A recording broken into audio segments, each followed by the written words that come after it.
Eu vou passar, então, a apresentação da professora Adriana Guzmão Antunes. A professora é mestranda em Educação pela Universidade Federal do Espírito Santo. Eu não sei se já defendeu, eu acho que Ainda estava... não, não deixou. Olha que pena. Possui graduação em Letras pela Universidade Federal do Espírito Santo, que é a UFES, e atua como professora e pedagoga.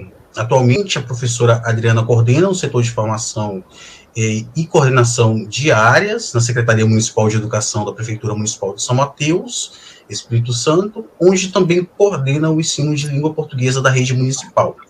A professora Adriana tem experiência na área de letras e pedagogia, com ênfase em língua portuguesa, atuando principalmente nos seguintes temas: capacitação e formação de professores, cultura capixaba, produção de textos, estudo de gêneros textuais. E a professora Adriana não colocou aqui, mas ela também escreve poemas e acaba de lançar um livro que se chama Versos Íntimos, que eu vou depois colocar o link na descrição do vídeo, e aí vocês poderão acompanhar também essa produção da professora Adriana, que também escreve, e, a título de curiosidade, é uma esportista, né, professora? Gosta muito de pedalar, enfim, se vocês acompanharem o Instagram dela, vocês vão perceber que ela gosta de esportes, enfim, e de amanhecer também olhando o mar, enfim. Tem várias fotos. Adriana, muito bem-vinda, obrigado pela presença. Eu acho que já é a segunda vez aqui, né, no canal. Você é a convidada que mais apareceu aqui no canal. Já merece, na retrospectiva agora, né, de 31 de dezembro, eu preciso destacar isso, né. Muito obrigado, prazer enorme recebê-la mais uma vez aqui. Enfim. O prazer é todo meu, Luciano. Muito obrigada. A palavra é toda sua. Orgulhosa, né, e muito agradecida pelo convite, né, de poder estar conversando com vocês, de poder estar conversando com essa galera aí, né, que está prestes a fazer o Enem. Então, isso é algo muito bom, que a gente fica assim, extremamente satisfeita, né. Eu não chego a ser uma esportista, eu gosto das coisas boas da vida, e pedalar é uma delas, né, mas eu corro atrás dos amanheceres, e eu falo que os meus olhos têm muitas manhãs registradas, né? Então é algo assim, bem tranquilo. Gente, vocês estão vendo ali atrás a minha pequena, minha caçula. Mandamos lá para ela. Eu vou contar para vocês que vamos ter uma participação especial daqui a pouquinho. Surpresa, olha só. Em casa eu não trabalho sozinha, né? Eu acabo... Os meus rapazes, né, a minha família junto comigo no que eu faço, né, porque nós acreditamos na educação, nós acreditamos no ensino e nesse processo, e como vocês estão no Instituto, eu também tenho 2 filhos no Instituto, e fico, assim, extremamente feliz. O meu rapaz vai fazer esse ano o Enem, né, está no 4º ano, então ele já faz o Enem também, em breve na universidade, o outro já está na universidade, no Instituto Federal. Então, a gente fica, assim, extremamente feliz de poder contribuir com vocês e saber que as leituras que nós fazemos, elas podem ser feitas por vocês também. Então, a gente vai falar sobre essa mulher centenária da literatura, uma grande figura feminina que fez toda a diferença na nossa literatura brasileira, fez toda a diferença no movimento modernista. E a gente fala de quem, né? Quem é essa centenária e por que nós trouxemos a Clarice. Esse ano é o centenário de Clarice Lispector, então provavelmente vocês vão ter, no mínimo, uma questão sobre a Clarice. Isso é, assim, quase que é impossível que não haja uma questão, considerando esse ano histórico, né? Esse ano como um marco no dizer literário da Clarice. Como o Luciano falou, eu tenho o livro, que é da editora Rocco, e presta bem atenção, assim, procure ler os livros que são das editoras oficiais, quando, por exemplo, a Clarice, ela tinha uma parceria com essa editora, né, quando ela nos deixou, mas ela sempre teve todo o contato com essa editora em específico, então é uma editora confiável. E outra coisa também que a gente precisa tomar um certo cuidado, é que os textos de Clarice, se a gente lê algo que foi adaptado, a Clarice era muito criteriosa. Uma curiosidade sobre a Clarice, que eu já estou contando agora, é que ela dizia que ela não fazia um rascunho, né? Ela já datilografava, levava para o editor os seus textos, e ela dizia, as minhas vírgulas estão nos lugares corretos, revise qualquer outra coisa, mas é para ficar escrito como está. Então, ela não gostava que as pessoas mexessem nos seus textos, alterassem as vírgulas, reduzissem o seu dizer. Então, é algo que a gente precisa tomar esse cuidado, procurar fazer uma leitura de uma edição bem, bem bacana. Uma outra dica que eu quero dar para vocês que vão fazer o Enem é que tomem, assim, algumas precauções no pré-leitura. É claro que você não vai fazer, eu fiz uma releitura agora da Clarice, assim, extasiada, período centenário, uma coisa gostosa. Mas eu sei que vocês que estão nesse processo avaliativo, vocês não vão fazer essa leitura. Vocês precisam fazer uma leitura porque serão avaliados.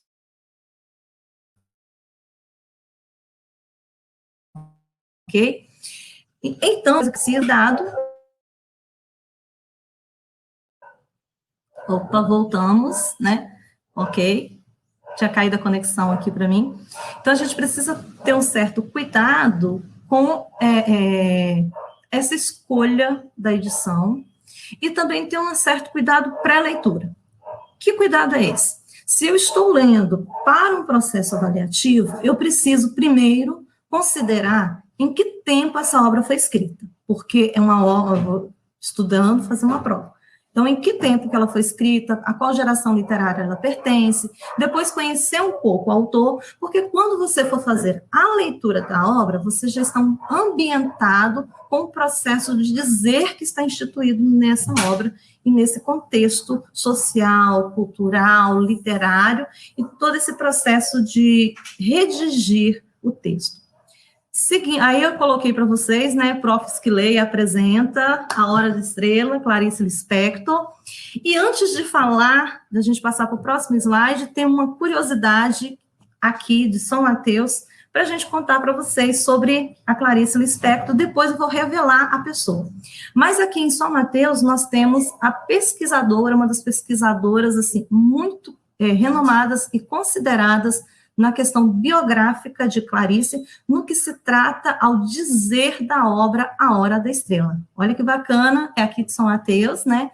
Estudou na Universidade Federal do Espírito Santo, foi orientanda de uma pessoa que eu amo muito, que também foi meu professor, que é o professor doutor Francisco Aurélio, e essa pessoa eu vou contar para vocês mais no finalzinho, vou mostrar para vocês quem é essa mateense que se destaca no âmbito até internacional para dizer sobre Clarice Lispector e, em especial, a obra A Hora da Estrela, ok?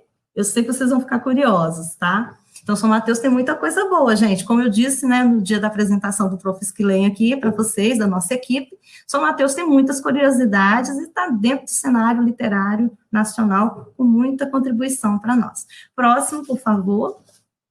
Próximo slide.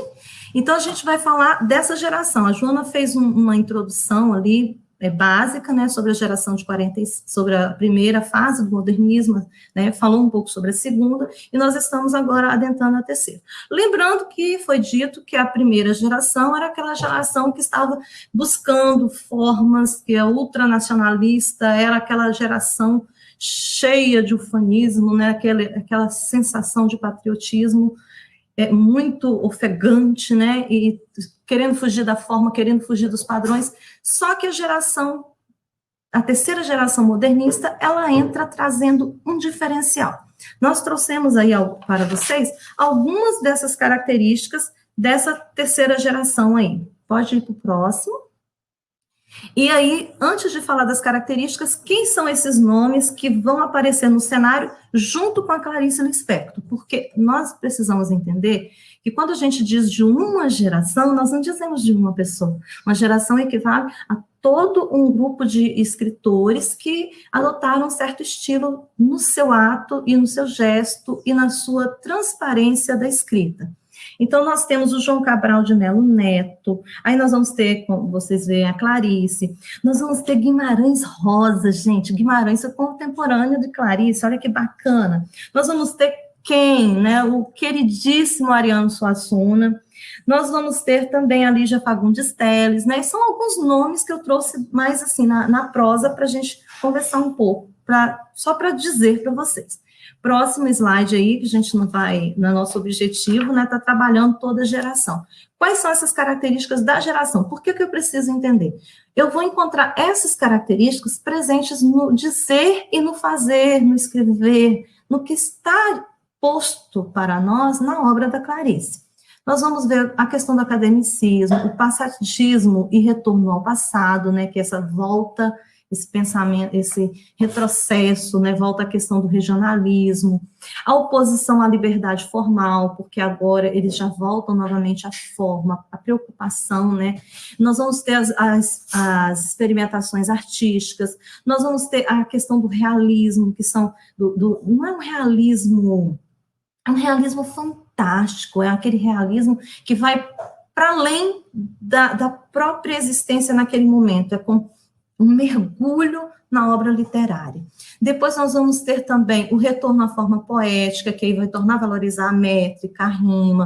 Então, como nós vimos, né, os Sapos foi uma construção poética que fugiu a tudo que se pensava de se escrever em poesia, o entendimento de construção da poética. E na terceira fase, volta de novo essa forma toda certinha, com métrica, com rima.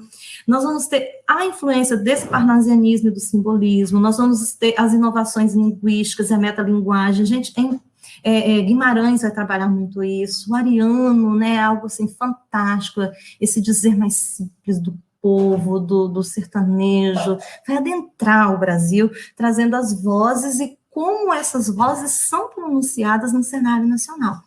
Nós vamos ter também o regionalismo universal, que a gente vê. Olha só, nós falamos de um realismo fantástico, mas o regionalismo, ele se torna algo universal. Parece que o que acontece ali é comum, né? É um jeito de dizer a literatura tão interessante que quando a gente lê, a gente pode ler e se sentir em qualquer outro lugar, parece que tudo se desloca onde nós estivermos, nós podemos pensar em vários lugares, né, para essas narrativas. E isso vai estar muito presente na obra da Clarice, daqui a pouco a gente fala mais um pouquinho.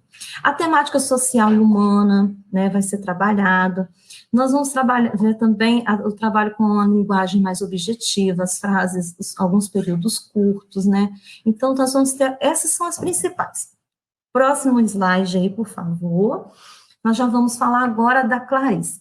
E eu quero, assim, trazer uma breve biografia e queria também chamar a atenção, né, como eu disse para vocês, aqui em São Mateus a gente tem uma das que trazem a biografia, que faz um levantamento social e histórico da Clarice, uma escritora nossa, né, professora, e ela até chamou minha atenção, porque dado o dia do centenário, 10 de dezembro, eu até postei na internet um poeminha, recitando um poema, que é atribuído a Clarice Lispector, né? E então ela foi e ligou para mim, né? Adri, dá uma olhada aí, porque, olha, tem alguns artigos que dizem que não é atribuído a Clarice esse poema. Então, a gente precisa deixar claro que a Clarice Lispector, ela se destacou nas obras mais de caráter narrativo. A poética, ela em vida, ela não publicou nenhum livro de poesias. Então, quando a gente vai fazer alguma leitura, nós precisamos ter um certo cuidado, e principalmente foi o cuidado que eu não tive, porque eu procurei um site educacional, né, Confirmei o que eu sempre ouvi dizer, que pertencia a Clarice, mas depois essa amiga conseguiu, me trouxe, né, deu acesso para eu ler alguns artigos que dizem e comprovam, né, que esse poema não pertence a Clarice, como alguns outros que são atribuídos a ela, inclusive um famoso poema que aparece em uma propaganda automobilística que também foi reproduzida há um tempo atrás, que também não pertencia a ela, né? As características não são dela, mas existe todo um processo, né, que o filho diz que não fala, não se pronuncia, então é uma briga muito grande, mas enfim, o que eu quero resumir com tudo isso é que a obra genuinamente escrita pela Clarice, e que a gente tem toda a certeza que foi ela que escreveu, que está posto, né, são as narrativas, mas a poética, a gente tem poucas pessoas no cenário nacional que tiveram acesso e que tiveram leitura aos seus poemas, porque ela não os publicou. E a Clarice, ela dizia que eu escrevo sem esperança de que o que eu escrevo altere qualquer coisa, não altere nada, porque, no fundo, a gente não está querendo alterar as coisas, a gente está querendo desabrochar de um modo ou de outro, né? Então, a Clarice, ela não tinha intenção. Tem uma entrevista que ela deu para a TV Cultura, e depois eu vou no final dos slides, eu deixo o link, vai estar o link, eu vou deixar com o Luciano também, para que ele disponibilize para vocês. Assistam, porque é uma entrevista riquíssima na TV Cultura, e a Clarice diz que ela não se considera escritora, ela não era, ela fala muito claro, eu não sou profissional, eu não quero ser profissional, eu quero ter liberdade, né, para eu escrever quando eu quiser. O profissional, ele tem aquela obrigação da escrita, né? É uma entrevista lindíssima, de um caráter muito rico, e que você consegue ver a Clarice na sua essência, a postura dela como pessoa, né? O jeito como ela se porta, a questão de fumar em público, que naquela época era algo assim, horroroso, uma mulher fumar em público não se podia, e a Clarice fazia isso com a naturalidade. Durante a entrevista ela fuma, e ela tem uns períodos de silêncio muito longos, né? Então a Clarice, ela é uma mulher muito que começou a escrever sem projeção de ser uma grande estrela, né? Mas acabou sendo. No Brasil, nós temos, eu até coloquei a foto aqui, uma das primeiras biografias muito sérias, né? Eu digo que a gente precisa procurar uma obra que traga um relato sério sobre a escritora, pertence a essa autora aqui, que eu coloquei para vocês até um pouquinho a foto, que é a Gottlieb. E eu coloquei também no final, eu acho que eu coloquei a da Nádia Gottlieb, ela traz, em um congresso do centenário de Clarice, ela vai trazer uma palestra também sobre a sua pesquisa com a Clarice, e é uma obra, assim, muito recomendada, muito lida internacionalmente, já foi traduzida para vários idiomas. Então, é uma obra que a gente pode confiar naquilo que está escrito nessa biografia que é apresentada. O livro é esse, que está aí a foto, né? Não é uma foto meramente da Clarice, é a capa da obra, da Gottlieb. Então, assim, é muito bom que a gente procure se informar com a fonte confiável.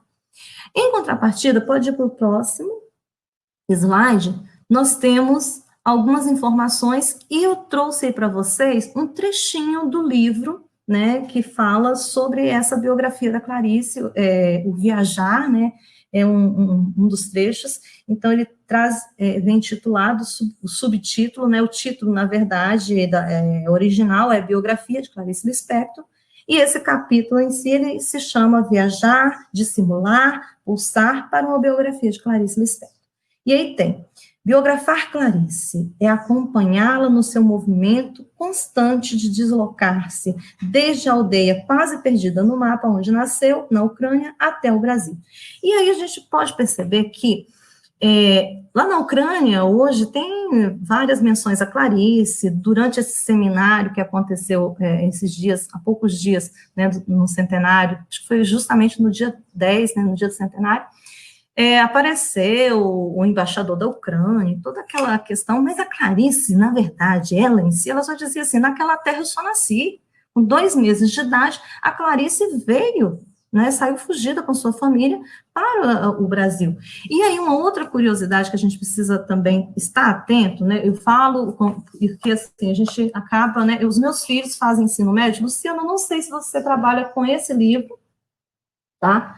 Mas, assim, alguns livros didáticos, eles trazem algumas incorreções no que diz respeito à obra da Clarice Lispector e até mesmo aspectos biográficos, tá? Trabalho com esse ano. Eu vou voltar você para o destaque, Adriana, que aí você... Não, eu não trabalho com esse, não. O autor é muito famoso, a maioria dos professores, durante a escolha do livro didático, eu digo isso porque eu coordeno a escolha do livro didático aqui no município de São Mateus, né, na área de língua portuguesa, e a obra, a gente precisa, eu estou no ensino médio, eu vou só ler o livro didático. Então, assim, tome muito cuidado. Por exemplo, a biógrafa, eu mostrei ali um trecho, eu fiz questão de trazer esse trechinho, vou deixar aí, o professor Luciano já está com esses slides aí, vai disponibilizar depois para vocês. E aí, o livro didático que o meu filho estuda está dizendo que a Clarice Lispector nasceu, para ler eu preciso tirar os óculos, gente, que ela nasceu em 1926. Tá errado. A Clarice não nasceu em 1926, né? Tá aqui, bonitinho, né? Não sei se eu consigo mostrar. Era para ter feito a foto, né? Eu acabei não fazendo. Então, tá aqui na página do livro didático, página 222, tá? E tem outras informações sobre a Clarice que não condizem com a biografia dela no todo. Então, a gente precisa tomar um certo cuidado com essas datas, por isso que eu fiz questão, eu falo novamente, estou reforçando isso, para que nós busquemos fontes confiáveis, né, fontes sérias, que digam sobre esses autores, né. E aí, a Clarice nasceu em 1920, tá aí certinho, né, que a Goltibre traz essa pesquisa para a gente. E, além disso, a gente tem toda essa trajetória da Clarice, né, que nasce na Ucrânia, vem para cá, ela era judia. Clarice não se chamava Clarice, ela se chamava Chaya, tá? E aí, quando chegou aqui para o Brasil, numa tentativa de esconder a família dessa perseguição, de proteção mesmo, né? Nós, como pais, a gente tem esse caráter protetivo. O pai acabou mudando o nome de 2 de suas filhas para que elas não fossem tão identificadas, né? E também não sofressem alguns processos de discriminação, porque eles eram judeus. E aí ocorre essa alteração do nome e ela passa de Chaya a ser chamada de Clarice, tá? A Clarice, de fato, ela se naturalizou brasileira, então ela não se considerava ucraniana, e sim brasileira. E ela dizia que ela era pernambucana, então ela tinha orgulho de ser brasileira. Ela dizia, naquela terra eu só nasci. Então ela tinha muito orgulho e ela considerava-se brasileira, genuinamente brasileira. Algumas outras coisas sobre a Clarice que a gente pode ver também é que ela fez direito, mas nunca exerceu a profissão. Depois a gente pode dizer também sobre a Clarice, né, a questão da escrita. O primeiro texto dela foi tão despretensioso, ela chegou, apresentou para alguém, e na entrevista vocês vão ver isso, muito boa a entrevista da TV Cultura, e aí o pessoal fala assim, quem escreveu? Ela, fui eu. Aí o editor pega e publica, né, e é um maior sucesso. Ela já chega no cenário nacional, na literatura, com Perto do Coração Selvagem, né, que foi a primeira obra, e foi, assim, uma explosão. A crítica literária ficou perplexa com o dizer da Clarice. Uau, quem é essa garota? Porque a Clarice não tinha nem 18 anos quando escreveu a primeira obra também, e algumas controvérsias, né, alguns livros não trazem direitinho a data de publicação, a idade dela. Então, são coisas que a gente precisa ver. E aí, no próximo slide, vocês vão ver algumas outras curiosidades. Outra coisa que eu quero contar para vocês é a questão de que a Clarice, ela casou com um colega de estudo dela de direito, e esse colega, ele se tornou embaixador, e ela também, né, como embaixatriz, o acompanhava. Então, ela morou na Europa, morou nos Estados Unidos, e ela não gostava de viajar. A Clarice era uma pessoa, ela queria ficar em casa. Tem uma obra dela, que eu tenho, que é essa obra aqui, Correspondências, né, da Clarice Lispector, que é uma obra, assim, maravilhosa, onde ela troca cartas com vários amigos que ficaram no Brasil. Isso, Luciana, obrigada. Então, e também, gente, olha, sempre da editora oficial, da escritora, tá? Por favor, tenha esse cuidado. Então, ela traz várias cartas, vários trechos, né, com João Cabral, com o Pedro Valente, e ela, assim, com as amigas dela, com os filhos, depois ela traz algumas cartas também. Então, assim, é uma riqueza quando a gente lê essas cartas, porque a gente percebe o sentimento dela de estar fora, ela se sentir deslocada, né? Então, é todo um trabalho muito bonito, o livro tem vários trechos, assim, que traz a foto, né, bem legal, bem bacana das cartas, com a letra da Clarice. Então, a gente tem muita coisa boa sobre ela, editada pela Rocco. Outra coisa, ela acabou se divorciando do marido quando estava nos Estados Unidos, e em 59 ela retorna para o Brasil, e daqui ela não saiu mais, né? Ela ficou definitivamente no Rio de Janeiro, e lá ela começa a produzir cada vez mais, né? E sempre sem pretensão de ser uma grande escritora, simplesmente por dizer, para querer colocar essa palavra para fora. Mas esse fato da Clarice escrever, você pode até projetar o próximo slide, Luciana, trouxe para ela um título, assim, inusitado, porque ela escrevia, assim, despretensiosamente. Pode ir para o próximo slide, que aí tem algumas curiosidades sobre a Clarice.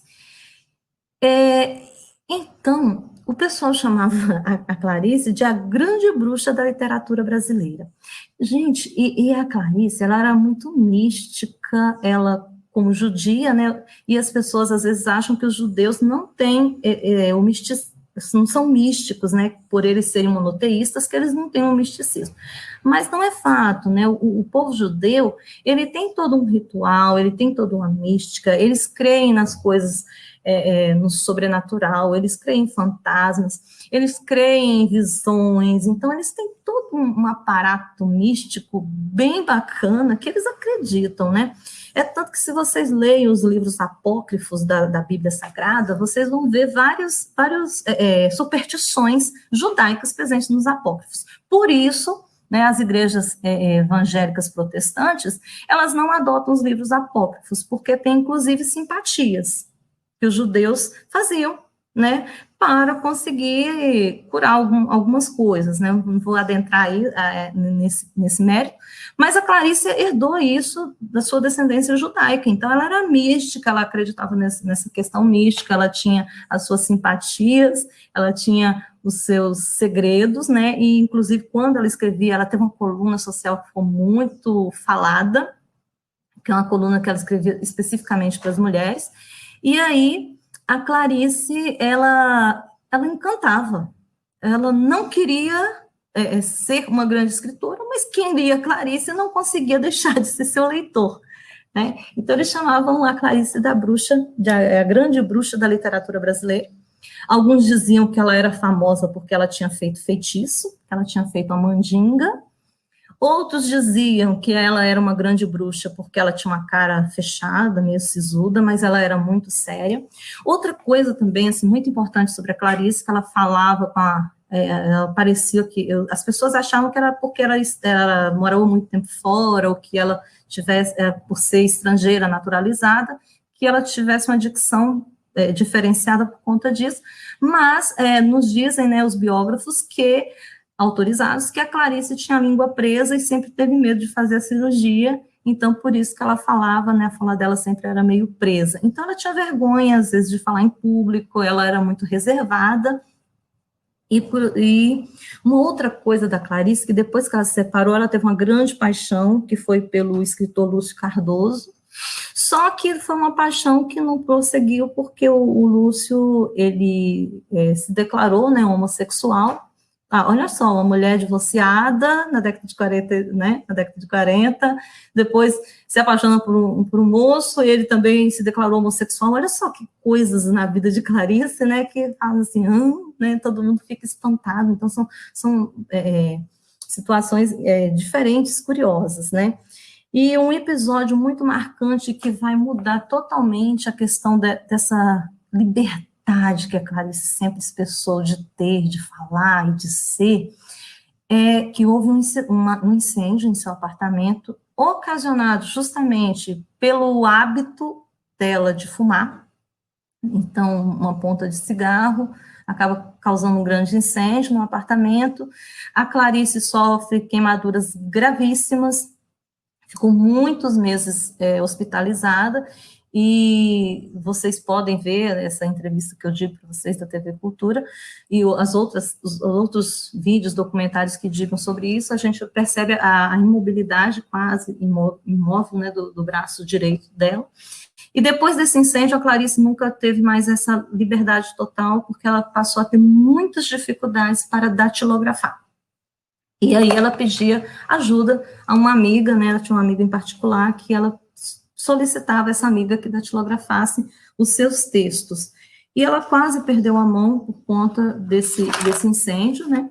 Então, a Clarice, nós vamos agora, eu coloquei, deixa eu falar, porque tem uma foto que eu coloquei. Luciano, se você puder ampliar esse slide, eu gostaria que você ampliasse, porque nós temos a foto aí de uma obra, de uma outra biografia, de um outro biógrafo que trabalha com a obra da Clarice. O slide anterior, isso, aí, por favor. Se você puder ampliá-lo, eu agradeço. Por que eu estou trazendo? Porque é o Benjamin Moser.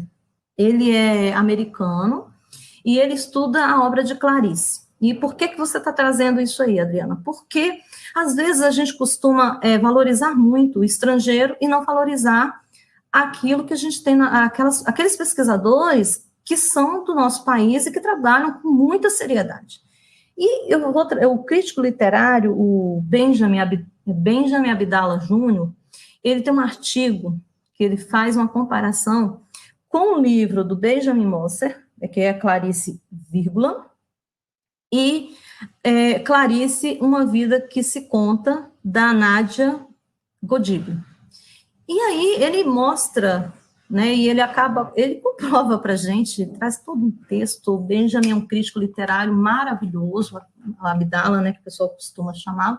Ele é um crítico literário muito conceituado, muito respeitado, professor, né, universitário, com várias pesquisas, e assim, é maravilhoso. E ele mostra para a gente que essa obra do Benjamin Moser, ela acaba praticamente seguindo o mesmo itinerário, a mesma rota e traçando os mesmos caminhos que a Nádia já havia feito há muito tempo atrás, né?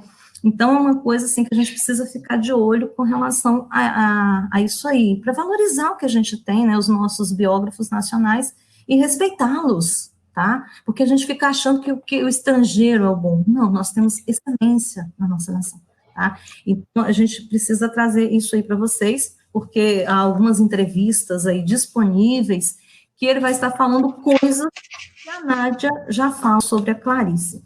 No geral, sobre a obra dela, né, a gente pode dizer o quê? Ela tem esse universalismo que foi próprio, a característica da terceira geração. Você já pode ir passando outro aí, Luciano. Ela vai ter Adriana, eu tenho aqui, desculpa te interromper, eu tenho aqui uma outra versão dessa biografia do Benjamin. Eu vou tentar mostrar aqui. Só um momento. Não sei se você consegue. Eu vou tentar me colocar em destaque. Uhum. E aí você tem... Eu achei muito interessante quando você falou da questão da vírgula, né? Porque aí o biógrafo, ele respeita essa questão da vírgula, né? Também, né? Então aqui você tem esse... Acho que aqui. Aqui, agora ficou bom. Isso. Clarice, vírgula. Vírgula, né? E é a foto dela, né? Vocês vão notar aqui na lombada, né? Que é a foto da Clarice. É engraçado fazer essas versões, mas é só uma curiosidade mesmo, que é outra versão, né, dessa... É outra versão. Eu tenho essa daqui que eu te mostrei. Eu emprestei para alguém, não achei. Eu comentei hoje com a Joana, eu falei assim, gente, eu tenho várias coisas de literatura que eu não estou achando. Que é essa foto aqui, ó, e uma coisa que eu achei super interessante, né, nesse seu comentário, é que o professor Benjamin Abdallah Júnior, pelo menos a última notícia que eu soube, é que ele estava, assim, internado, estava com Covid. É Sim? uma pena, né, por conta da idade também, né, uma super Isso. pena. Mas, assim, era só para mostrar mesmo, mas aí você... Luciano, mas obrigada por mostrar que você está com a obra, eu estou sem a minha. E, assim, o Benjamin Abdallah Júnior, ele é excelente para a gente estar lendo, para os alunos estarem fazendo uma leitura também, sabe? Porque ele tem uma linguagem muito fácil de ler, gente, muito fácil. Você pega um artigo do Benjamin Abdallah, você lê, assim, tranquilamente, né? E ele faz várias observações, não é dizer por dizer as coisas, ele diz e nos mostra as fontes, né? Tem isso. E o que está faltando, ele também nos mostra onde está faltando e o porquê. Então, isso é muito bom. Gratidão, Luciano. E aí, a gente trouxe algumas características, né, da obra da Clarice, que é a maior preocupação com a perspectiva individual sobre o mundo, né, que ela vai ter a pessoa no mundo, é como indivíduo. Sempre acontecem as coisas com uma pessoa. Na verdade, né, é um eu, que em grande... esse eu que está no mundo e acontece isso, algo diferente com esse eu em relação ao outro, né? Depois a gente tem a questão do fluxo de consciência também, que é esse monólogo interior de suas personagens, que conversam consigo mesmas e que refletem sobre a vida, sobre as coisas, é como se filosofassem sempre. Pode ir para o próximo, Luciano. Depois a gente também tem um jeito novo de contar a história, porque a Clarice, gente, você não vai buscar uma leitura de Clarice que tenha princípio, meio e fim, aquela ordem clássica de um conto, né? Então, a Clarice sempre nos surpreende, parece que o fim é sempre um convite a voltar ao começo. Por isso que as pessoas chamam ela de a grande bruxa da literatura brasileira. Você termina de ler a obra da Clarice e você para e... Peraí, mas acabou? Mas está faltando alguma coisa? Eu não entendi, eu preciso voltar? Né? Então, ela te provoca profundamente. A presença dos mecanismos sociais, né, que é o registro da desigualdade crítica às convenções. Mas essa presença da desigualdade e essa desigualdade aparece mais na obra que nós vamos falar, que é A Hora da Estrela. A Clarice, ela sempre trabalhou muito com as suas personagens, elas eram personagens das classes média ou alta, as classes sociais. Por quê? Porque a Clarice sempre disse do seu lugar, onde ela estava. Então, ela sempre disse do seu lugar de estar, de onde ela passou, pelos lugares que ela viveu e sentiu isso transpassar. Então, é algo que sai muito profundamente, por isso que algumas pessoas, alguns biógrafos consideram que as suas obras trazem muitas revelações sobre a Clarice, o seu ser pessoal e o seu caminhar e essas viagens que a Clarice fez, né, pelo mundo afora. E todas as suas personagens trazem um perfil de crise na existência. Né? Quem é que nunca pensou, eu não sei para que eu estou vivo, quem é que nunca teve esse momento de crise existencial, eu já não sei o que fazer, né? Então, ela coloca isso de forma muito sem voltas, né? Sem rodeios, ela diz isso claramente. E mais à frente, né, nós temos um pouco mais aí falando sobre a Clarice, sobre A Hora da Estrela, que é essa narrativa que eu vou compartilhar hoje com vocês. Quando nós tomamos o livro na mão, uma das coisas, se o Luciano puder me dar destaque aí, obrigada, Luciano, de cara, vocês vão perceber que o livro tem o título, né, A Hora da Estrela, todavia, você abriu de cara, você já encontra a sugestão de 13 outros títulos. E 13 é um número místico, né, gente? Vamos considerar, né, principalmente... Né, as pessoas têm todo o misticismo aí em volta do número 13. Então, ela dá 13 possibilidades de título. Ela escolhe uma, né, mas existem 13 outras possibilidades, que poderia ser A Culpa é Minha, ou A Hora da Estrela, ou ela se arrepende, ou o direito ao grito, e aí ela vai trabalhando com essas orações coordenadas, né, ou quanto ao futuro, lamento de um blue, e ela não sabe gritar, uma sensação de perda, o assovio, eu não posso fazer nada, registro de fatos, história, saída discreta pela porta dos fundos, é o último título que ela sugere para a sua narrativa. O que é a Hora da Estrela? Nós temos um narrador onisciente, que ele sabe o que ele precisa contar, ele quer contar, mas as primeiras páginas do livro, ele vive um dilema terrível, existencial, de não saber como contar isso para as pessoas. Então, ele não sabe como dizer essa história, ele não sabe que palavras escolher, ele quer achar as palavras, e aí a gente tem a questão da metalinguagem, que é o próprio autor falando sobre a dificuldade do escrever, o ato de escrita. Então, isso é riquíssimo, ela traz várias considerações, né, e ela começa de forma, assim, despretensiosa, ela fala essa coisa aí, sabe, é algo muito forte. A primeira vez que eu li, eu falei assim, cara, o professor mandou eu ler um texto que o próprio autor chama ele de, olha, pois que dedico essa coisa aí ao antigo Schumann e à doce Clara, que são hoje ossos, ai de nós. Pô, ele dedica quem está morto, que já virou osso. Como assim? Então, não é para ser lido? Então, causa um estranhamento na gente esse ato de ler a Clarice, de começar, né, essa dedicatória do autor, que já choca de cara, mas que é um trabalho bem profundo de como ela vai tratar e lidar com o dizer na sua obra. E aí, situando nessa narrativa, você tem esse narrador, autor aqui, né, que se confunde o narrador com o autor, e é um dos primeiros livros da Clarice em que uma voz masculina conta a história, tá? Então, é algo interessante para a gente observar com relação a isso, porque você tem o Rodrigo S.M., um nome masculino, contando uma história de uma personagem feminina, né, da Macabeia. E as outras obras, Clarice não trabalha, elas geralmente são mulheres contando, né, sobre si, ela sempre assume essa identidade feminina, e aqui não, é uma identidade masculina. Lembrando, quando essa obra foi escrita, Clarice já estava, né, foi publicada quando a Clarice, no ano em que ela faleceu, e a Clarice já estava no processo de tratamento do câncer, né, com toda uma situação constrangedora de saúde, né, indo ao hospital várias vezes, sofrendo muitas dores. Na entrevista que ela traz aí, que vocês vão, depois a gente deixa o link, ela diz claramente que só para colocar no ar a entrevista quando ela viesse a óbito, mas ela traz, essa obra traz um pouco desse período da Clarice, né, e quer queira, quer não, um pouco do que a gente vive também acaba, ou deseja, acaba sendo transcrito nessa obra, no que a gente escreve.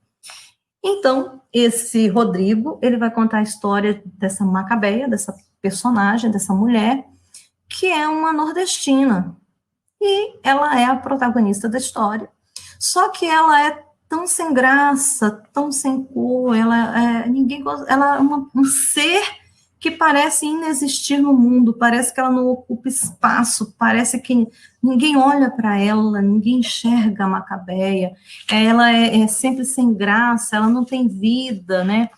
E a Macabeia, como por um acaso, ela consegue arranjar um namorado, o Olímpio, né? O Olímpico. E o Olímpico, ele também é um nordestino. E aí, a Macabeia é aquela pessoa que não tem palavra, que tem toda uma questão social desfavorecida, ela é pobre, paupérrima, a tal ponto que ela só come cachorro-quente e, de vez em quando, ela come um sanduíche de mortadela. Então, a alimentação dela sua alimentação é essa.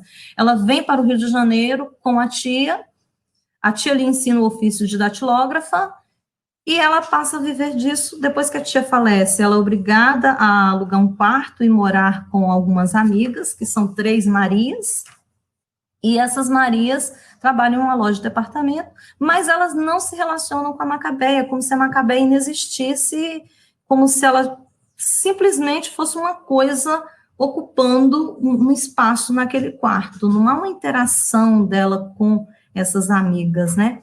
E o Olímpico, ele namora a Macabeia, mas ele não tem satisfação nenhuma de namorar a Macabeia. Ele não tem satisfação, ele não...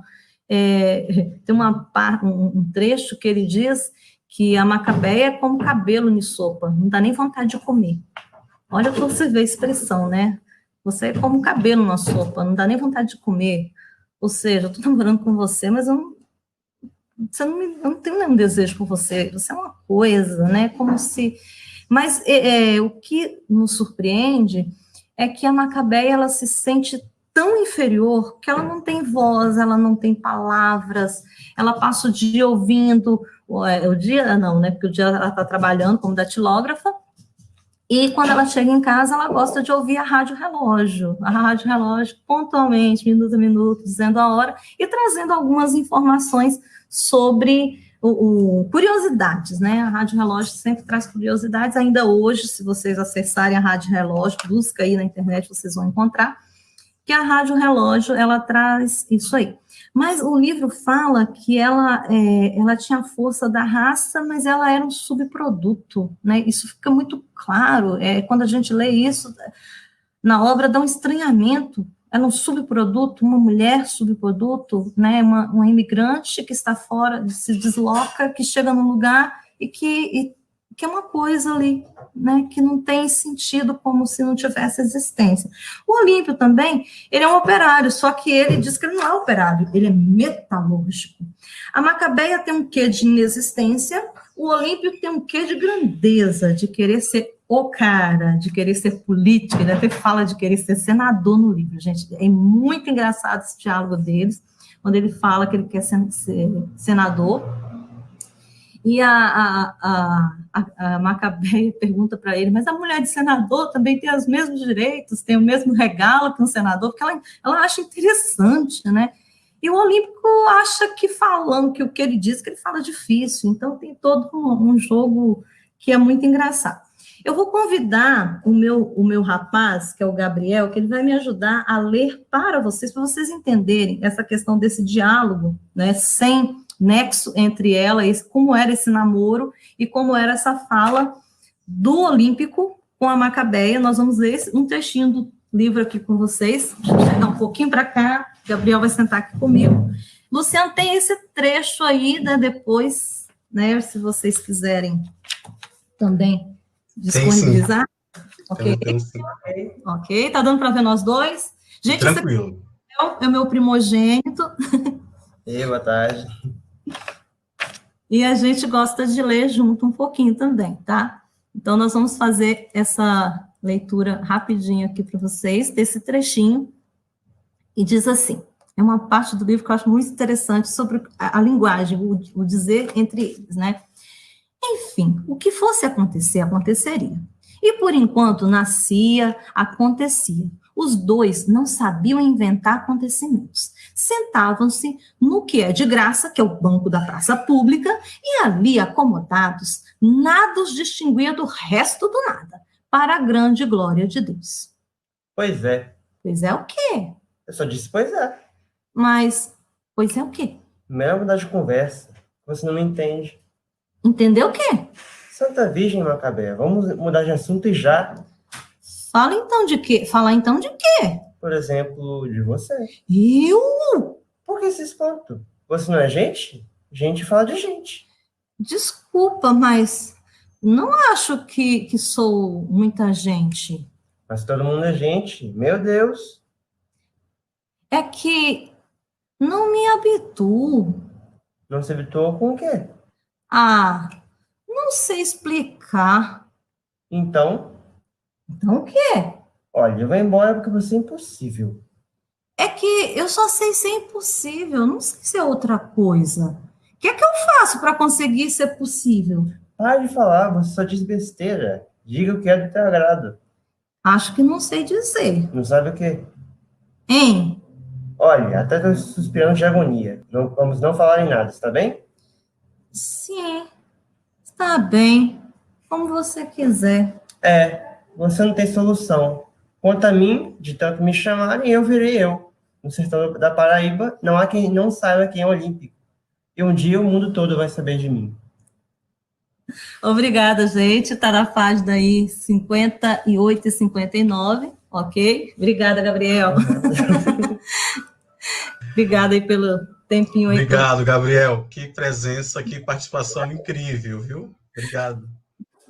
Eu e minhas participações, né? Então, a gente pensando, olha só a linguagem. Eram duas pessoas que namoravam e que não sabiam conversar. Gente, o livro é interessantíssimo. Leiam, porque vocês vão assim, se deliciar.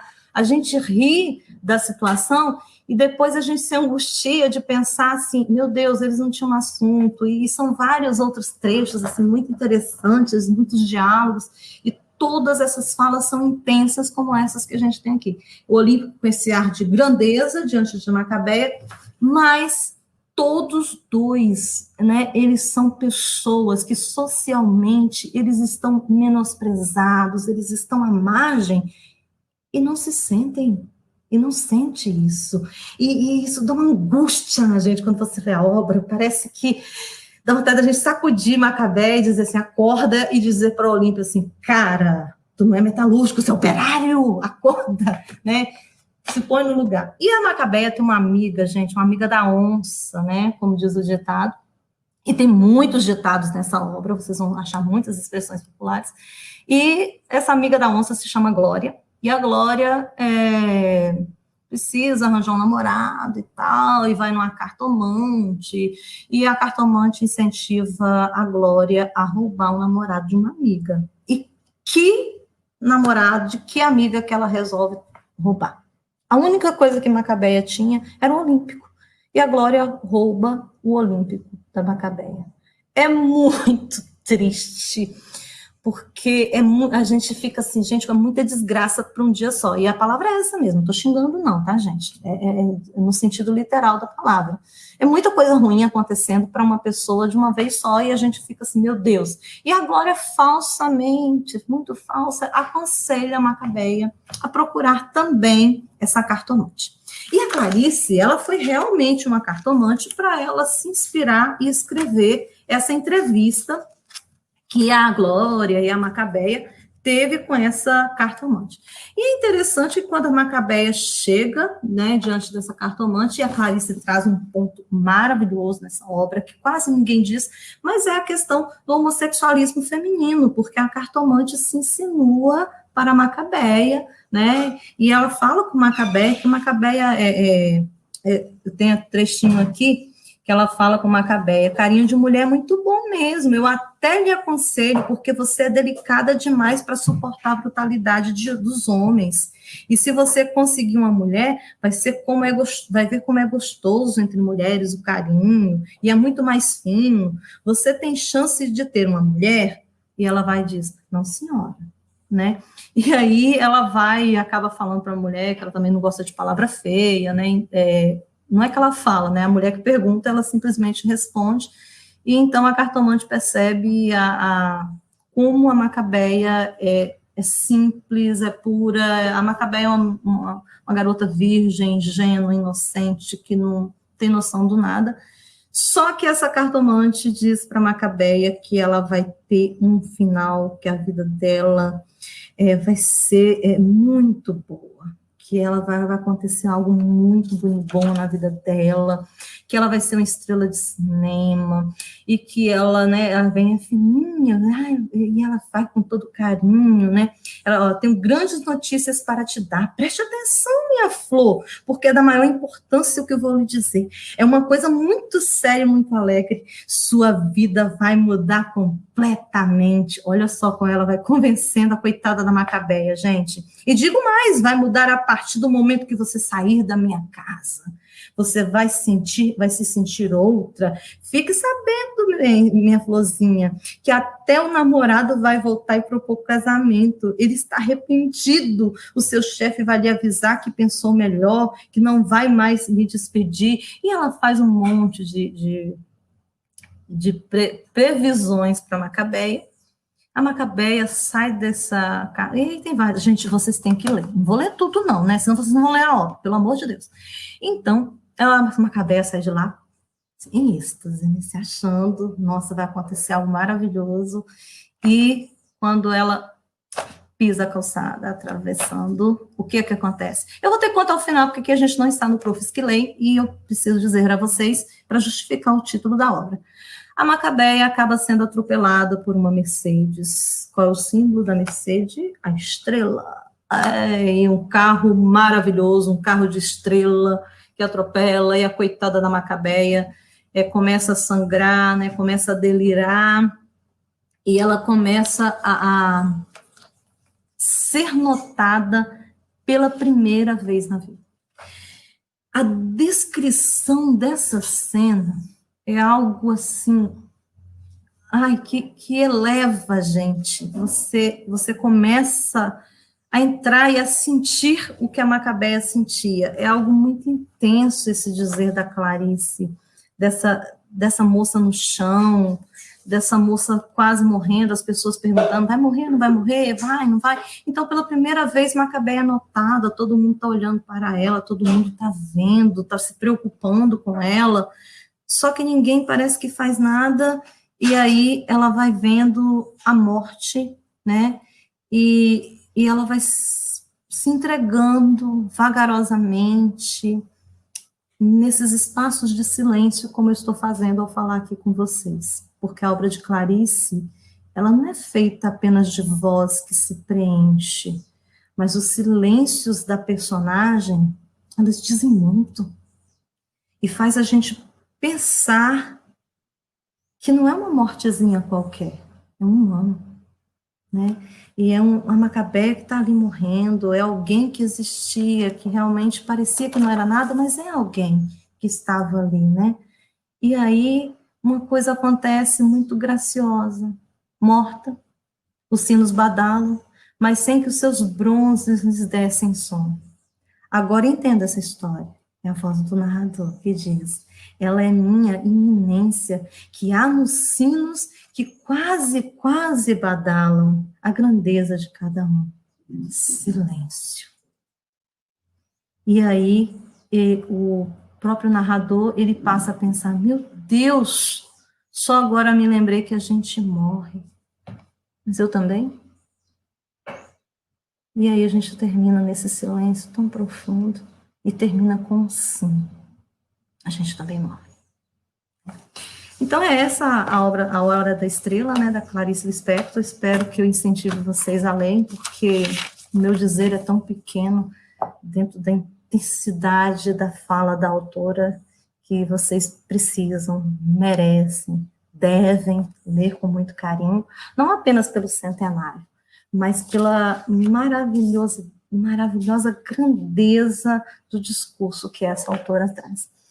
E A Hora da Estrela está em muitos vestibulares, gente. Se você escrever A Hora da Estrela aí na internet, que você mais verá são questões do Enem sobre A Hora da Estrela de Clarice Lispector. Eu trouxe umas questões aí, Luciano. Você acha que a gente apresenta agora? Eu espero. Podemos sim. Você diz questões de vestibular mesmo? Sim, do Enem. Tem uma questão do Enem de 2013, que é a questão 124, que está exposta, né, de um trecho que traz essa reflexão. Vou ler para vocês, tá? A letra está um pouquinho pequena. A gente podia ampliar, né, Luciano? Eu saí Podemos. Para o pessoal dar uma olhada, para a gente comentar um pouco, né, vocês prestarem atenção. O que a gente precisa ler? Gente, primeira dica, olha só, você está lendo uma questão que é para te reprovar, não é para você passar. Adriana, que isso?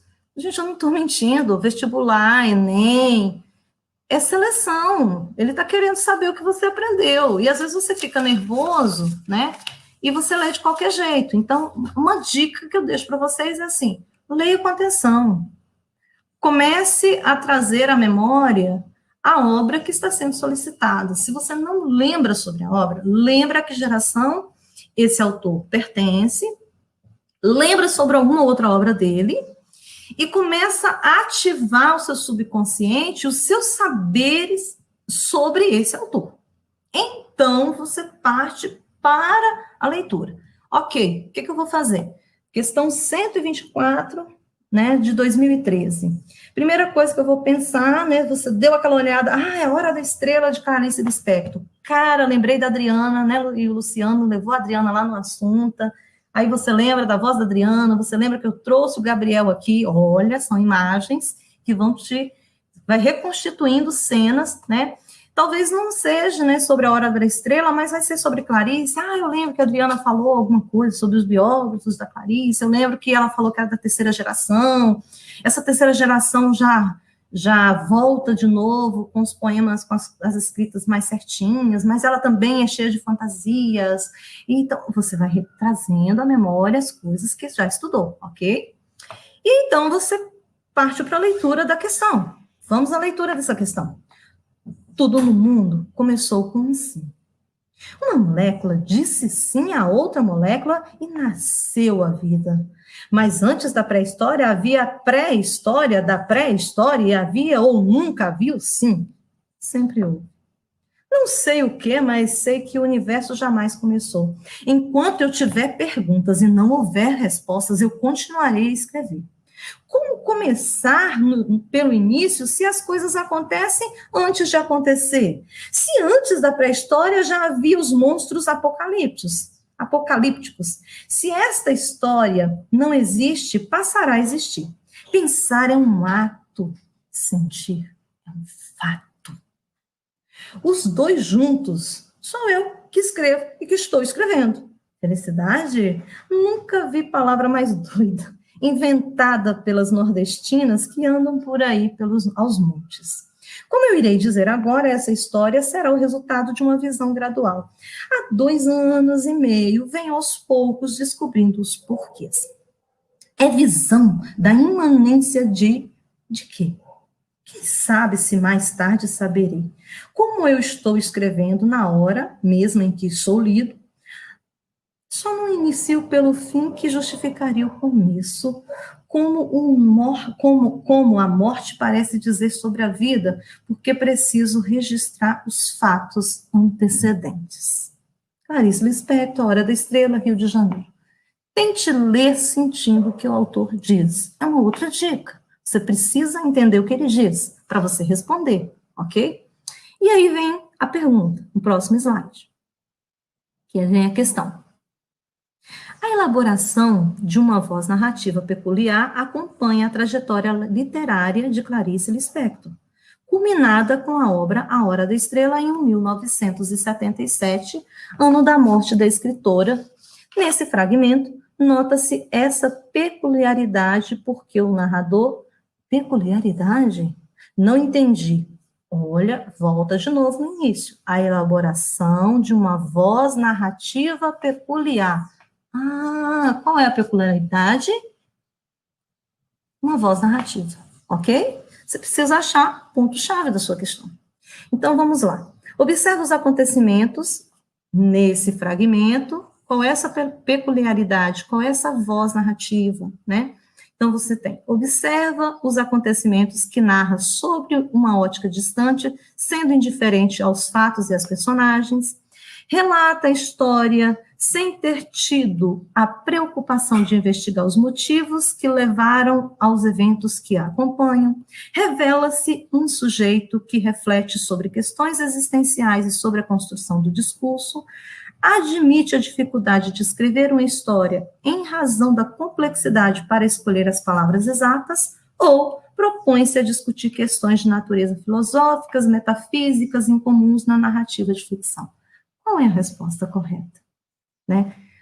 Na elaboração da voz. Qual é a peculiaridade desse escritor, desse narrador aqui, né? Que ele se diz ser o escritor também da história. Qual é a peculiaridade? O que vocês dizem?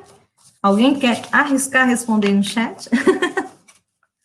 Alguém se arrisca?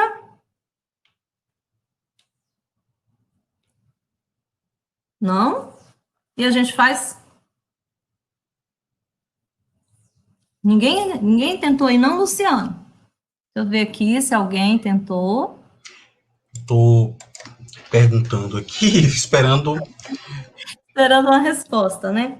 Mas, enfim, as minhas dicas a vocês são essas, né, que vocês façam a leitura da obra de um modo integral, depois também aí, vou deixar, a gente não vai ler todas as questões, mas fica, enquanto vocês vão pensando, Luciano, saltam os 2 slides e vai para eu revelar a vocês quem é essa mateense reconhecida até fora do Brasil por trabalhar com a biografia da Clarice Lispector. É a Adriana, professora doutora Adriana Prim, O Itinerário da Estrela. Essa obra aí, se você puder colocar mais em evidência, Luciano, é uma obra que eu posso até deixar o link, né, se algum dos estudantes quiser fazer uma leitura, ou você mesmo, né, alguém de vocês, ela está disponível, né, foi a tese de mestrado, né, a dissertação de mestrado dela, que falam sobre o itinerário de Clarice Lispector, mas esse itinerário, ela vai tratar justamente de Macabeia, né, ela vai trazer como ponto de partida para esse itinerário, esses deslocamentos da Clarice, que também foi nordestina, que também sofreu esse processo de imigração, de sair do seu habitat, de estar em outros lugares que ela não se sentia ocupando um espaço, né, por isso que ela volta para o Brasil, e depois que ela chega aqui, ela detestava viajar, né, então ela quis ser só essa pessoa que vive em casa, né, que vive mais do seu mundo. Então, a Adriana Pim, a doutora Adriana Pim, né, que já está fazendo pós-doutor dela também, ela traz essa pesquisa riquíssima, lindíssima, disponível, né, no ADUFES, na Universidade Federal do Espírito Santo, vocês podem ler toda a obra na íntegra. A Adriana também tem um livro disponível para venda, né, é um livro, assim, muito citado fora do país, né, todos os pesquisadores, inclusive o Moser, acaba também, né, fala, né, a gente tem esses, todos, porque essa tese da Adriana, ela é de 2005, né, então a gente tem um trabalho riquíssimo, que a nossa amiga mateense, né, também se destaca nesse cenário nacional e internacional, dizendo sobre a Hora da Estrela e trazendo a Hora da Estrela como ponto de partida para dizer do itinerário também, sobre a biografia da Clarice, um pouco sobre essa Clarice que percorreu mundos, né, e que acabou, né, vivendo em outros lugares, e trazendo também a questão da massificação, dessa intervenção da indústria cultural, né, que acaba desfazendo dessa obra das pessoas pequenas, dos pequenos escritores, né, e tudo. Então, é um livro que vale a pena vocês lerem, né, está disponível aí, e a gente deixa também disponível o link a vocês. E agora, quem respondeu? Alguém respondeu, Luciano?